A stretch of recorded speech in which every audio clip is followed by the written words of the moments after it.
Welcome to Pax Britannica. Season 4, Episode 11. New starts in New England.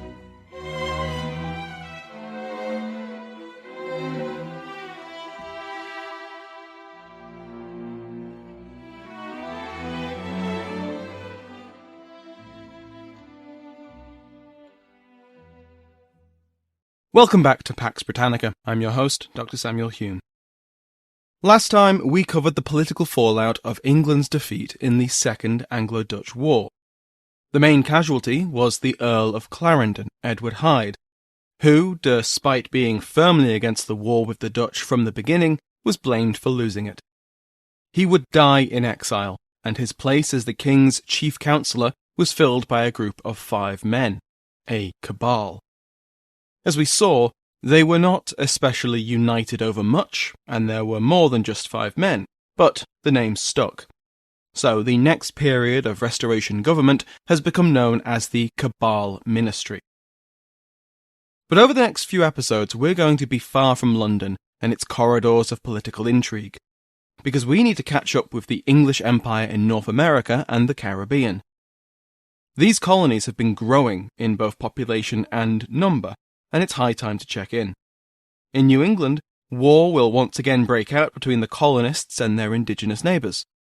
To their south, Virginia is a powder keg of growing unrest on the verge of rebellion, and the Caribbean is a brewing storm of English, French, Dutch, Spanish and Kalinago interests, as the growing trend of sugar production and enslaved labour make these islands some of the most valuable real estate on Earth.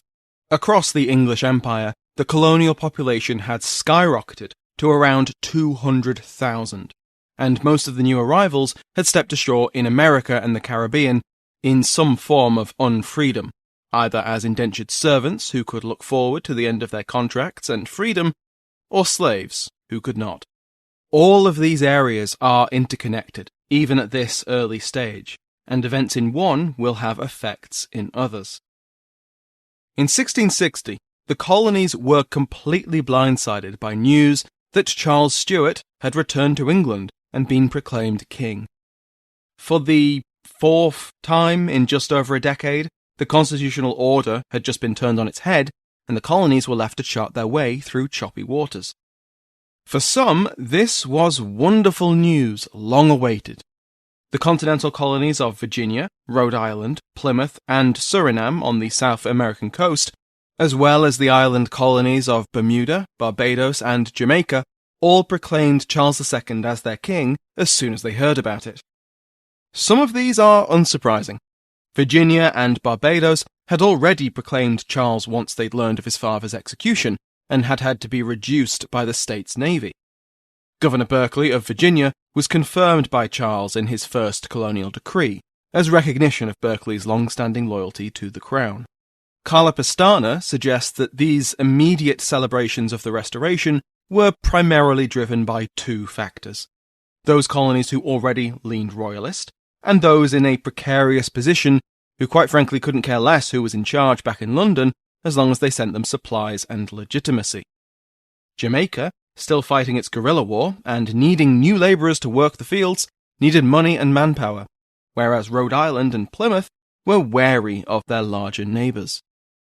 The rest of the colonies were slower to recognise the changed situation back home. Maryland was already in a difficult grey area, torn between royalist and parliamentarian and Catholic and Protestant sympathies. Today's episode will focus on the colonies of New England: Massachusetts Bay, the largest colony centered on the city of Boston; Plymouth, the oldest New England colony; New Haven, Connecticut, and Rhode Island. Massachusetts, Connecticut, and New Haven all dragged their feet.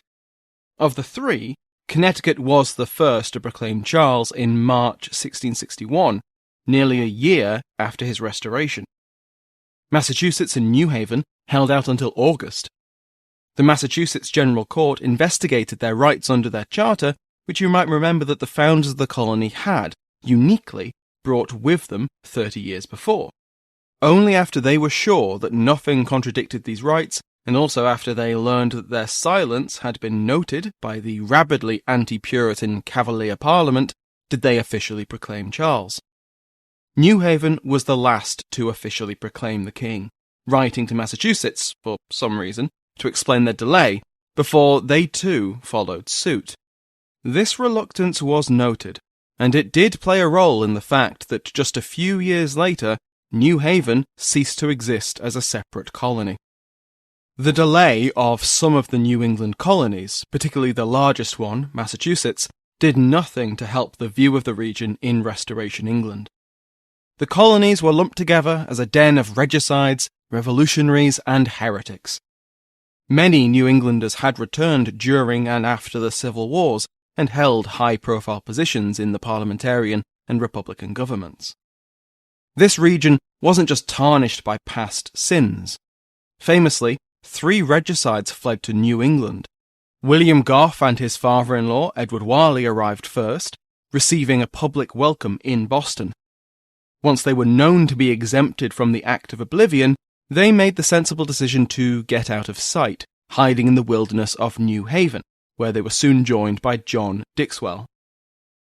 A vengeful Charles wanted them arrested and brought back to face the traitor's death, but unlike other fugitives, all 3 died free. The reluctant cooperation of New England authorities in the manhunt, if not their outright collaboration with the fugitives, was certainly noted by royal agents.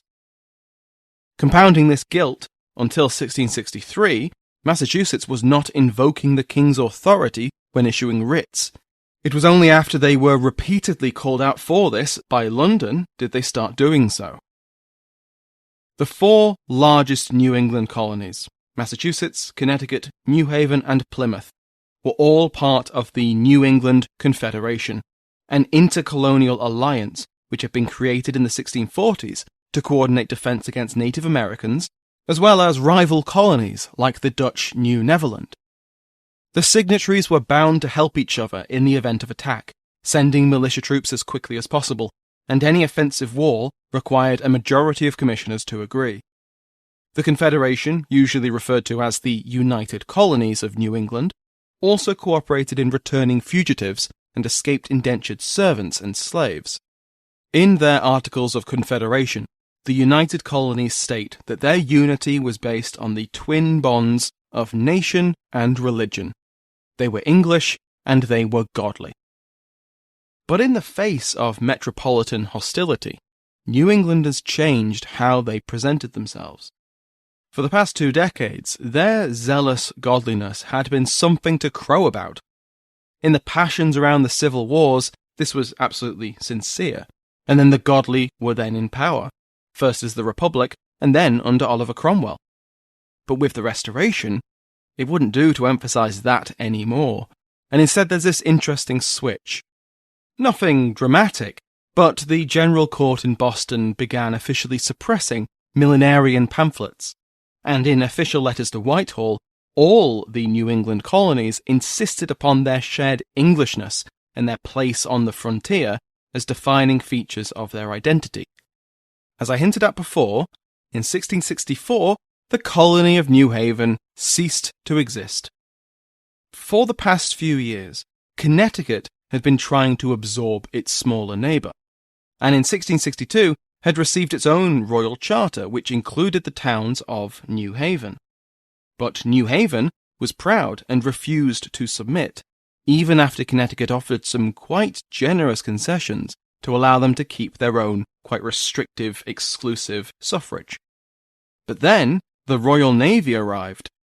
King Charles had awarded his brother with the colony of New Netherland, and Colonel Nichols had arrived to seize it from the Dutch. We saw this in episode 4.3. As part of Nichols' commission, he had to set the boundary of the newly conquered territory. Now, New Haven had no royal charter, and because of their recent actions, like sheltering the regicides and dragging their feet about proclaiming Charles king, they weren't going to get one. With the arrival of Nichols, New Haven was forced to make a choice: accept the rule of Connecticut, or be vulnerable to annexation to the new colony of New York. For the New Englanders of New Haven, this was no choice at all. A royal proprietary colony, run by appointees of the Stuarts, with all their crypto-Catholic advisors and general absolutist tendencies, versus rule by neighbouring co-religionists with rights guaranteed by charter. New Haven sent word to Connecticut, agreeing to their previous offer, including all the concessions. But that was then, and this was now, and now those concessions were off the table. Connecticut absorbed New Haven, and the map of New England was changed.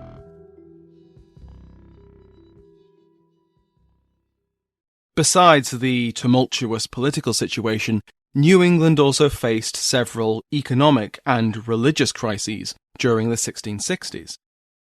The backbone of the New England colonies was agriculture, large families growing food on parcels of land. Previously successful family farms struggled with droughts in 1662 and 1666, and wheat harvests were devastated by plagues of caterpillars and black stem rust. In 1666, smallpox ravaged the population, and throughout the 60s, relations with the neighbouring native tribes went through ups and downs, with mutual suspicion never far away. New Englanders saw all of this through the lens of providence. If these calamities were God's will, which of course they were, then it was for a reason. Either a test, or because the colonists had angered him somehow. And the Puritans of New England weren't struggling to find a reason for God's fury.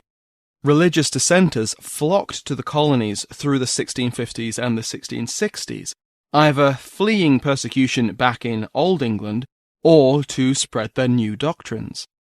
We've seen before, like with the Antinomian controversy, that just because many New Englanders had themselves fled persecution, didn't mean they were tolerant of other views of worship. This wasn't unique to the Pilgrims and their neighbours, of course. We saw how hard Cromwell had to work to get his view of toleration accepted by his own parliaments, and even that had largely failed. So when the new doctrines spread out of Republican England to the colonies, they were not welcomed. Baptists and Quakers were preaching ideas that struck at the very heart of the Orthodox New England Church. Quakers were especially despised, partly because they had yet to disavow violence and public protest, but also because the Society of Friends challenged the Puritan method of worship. Sometimes this was very literal, as they interrupted sermons. Travelling Quakers could be arrested and punished with lashes, exiled, and even executed. That was the fate of William Robinson and Marmaduke Stevenson in 1658 and Mary Dyer in 1660. All three were hanged in Boston. The death penalty wasn't handed down on the first conviction. All three friends, literal friends as well as members of the Society of Friends, escaped the death penalty, at least partly due to Mary Dyer's arguments to the magistrates. All three were exiled and warned not to return, or they would die. Robinson and Stevenson came back to Boston a month later and were arrested. Dyer returned to visit them, and she joined them in jail. All three were sentenced to hang on Boston Common, but at the last moment Dyer was spared. She instead had to watch her friend's execution in front of her. She returned from exile a third time and was again arrested. Her husband and son came to Boston to plead for her release, also for the third time, and the authorities were still reluctant to execute a woman. Dyer was offered her freedom if she promised not to return to Massachusetts to preach, but she refused. Quote, "For he is my life and the length of my days, and as I said before, I came at his command and go at his command." End quote. And go she did. She was executed on Boston Common on the 1st of June, 1660. Dyer has the questionable honour of being the last person executed for heresy in New England. Already reluctant to pass the death sentence, the authorities soon had a perfect excuse, as the restored Charles II sent word that he disapproved of executing people for heresy. But the main challenge to the New England church wasn't these dissenters, but something that couldn't be exiled or hanged: time. When the first colonies of New England had begun, with Plymouth and Massachusetts, its churches had been open only to the saints, those who lived godly lives and could describe how God had shown them grace, and their experiences confirmed as legitimate by church ministers. Only those who passed these strict requirements could be full members of a New England church. That was the law. With membership came other rights, especially in Massachusetts, where only full members of the church had freemanship, the right to vote and to hold public office, which had been fine at first. The first waves of settlers had been dominated by the godly, and strangers, non-Puritans who arrived in New England by chance or for material, earthly reasons, well, they were outnumbered. The Great Migration of the 1630s dramatically expanded the colony's populations, but many of these immigrants were godly critics of the Laudian Church of England, who had friends and relatives in New England. Drawn to the colonies by the twin hopes of a better, godlier life, and the simple fact that people they knew were already there, they came in their thousands. The Puritan churches absorbed this influx of people relatively easily, although New England orthodoxy was challenged at times, as with the Antinomian controversy. The children of full church members could be baptized and welcomed into the church until they could become full members themselves in due time. This highly exclusive franchise had been legally challenged in 1646, when 7 men presented a petition to the Massachusetts General Court demanding that freemanship be extended to all Englishmen in the colony, that English law be consistently applied, and that church membership be open to everyone who accepted the Church of England doctrine. To the General Court, who read this petition, it was essentially demanding that the godly society they were trying to build be turned into just another England, with its polluted crypto-Catholicism and deplorable morals. And that was just not going to fly. The court charged the petitioners with various crimes and fined and imprisoned them. The Massachusetts way of doing things was safe. For now. But fast forward to the 1660s, and there's a problem of demographics. A third generation of New Englanders was now being born, the grandchildren of the founding generation, and many of their parents were not yet full members of the church. Under the strict rules laid down in the 1630s, these children could not be baptized or welcomed into the church, and they couldn't vote or hold office. The Massachusetts divines saw the danger this would pose to their godly society. Their church had to remain exclusive, to avoid what they saw as the flaws of the church they had fled, but not so exclusive that it lost its power and influence over the colony. So, in 1662, a Cambridge synod agreed that third-generation New Englanders could be baptized, as long as their parents had also been baptized and were leading Christian lives. The divines believed that this was a good compromise, which didn't drive their children out of the church, but still kept the reins of government in the hands of the godly.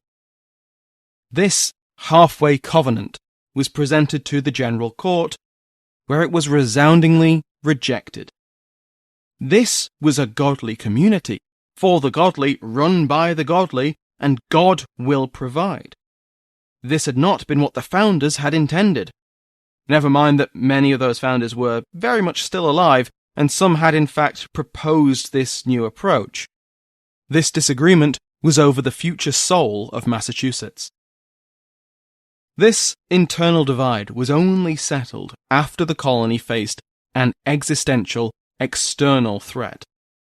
Because the English were not the only ones living in New England, and they had not been getting on with the neighbours. Next time, we will cover the next chapter of a story which began when the Pilgrims stepped off the Mayflower 50 years earlier. Thank you to my Patreon House of Lords, who have been joined by Earl PG145, Gerald Richman, Earl of Carisbrooke, and Mike Sampson, returning as Earl of Kensington. They have joined my existing supporters, including the King's favourites Mike Sanders and Jarrow Kotowski, the Duchess of Devon, Michelle Gersich, the Marquess of Queensberry, Brent Sitz, and the Earl of Pembroke, Amir Latifi. Thank you to all of my patrons who have received this episode and every other episode ad-free. They also receive the monthly Britannica Gazette Q&A. Last week, we answered questions on naval tactics, shipbuilding, and how I got interested in history. It was a lot of fun. Go to patreon.com/Pax Britannica to find out more. Thank you to Sounds Like an Earful for the interval music in today's episode, to my entire House of Lords, and to you for listening.